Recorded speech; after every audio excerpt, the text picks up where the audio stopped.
پیش ہے ہندی زبان میں اپڈیٹ۔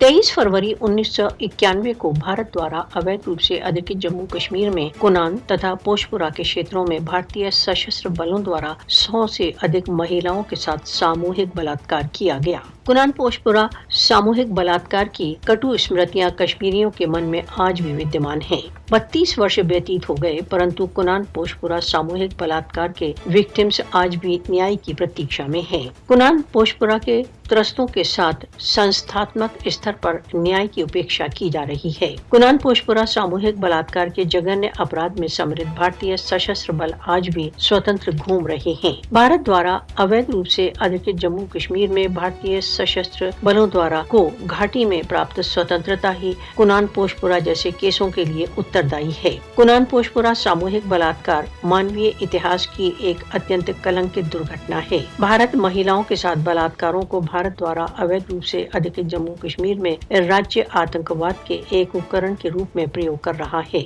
भारत द्वारा अवैध रूप से अधिकृत जम्मू कश्मीर में बलात्कार को एक युद्ध शस्त्र के रूप में प्रयोग कर रहा है। मोदी का भारत कश्मीरियों को दंडित तथा अपमानित करने के लिए बलात्कार को एक सैनिक चाल के रूप में प्रयोग कर रहा है। भारत द्वारा अवैध रूप से अधिकृत जम्मू कश्मीर में 1990 से अब तक 11,256 बलात्कार तथा सामूहिक बलात्कार के केस रिपोर्ट किए जा चुके हैं। कुनान पोशपुरा का सामूहिक बलात्कार भारत द्वारा अवैध रूप से अधिकृत जम्मू कश्मीर में भारतीय सशस्त्र बलों के युद्ध अपराधों का एक प्रमाण है। कुनान पोशपुरा केस के अपराधियों को न्याय के कटघरे में लाने के लिए मोदी पर दबाव डालना चाहिए। भारत को कश्मीरियों के विरुद्ध बलात्कार जैसे कृत्यों के लिए अपराधी घोषित किया जाना चाहिए।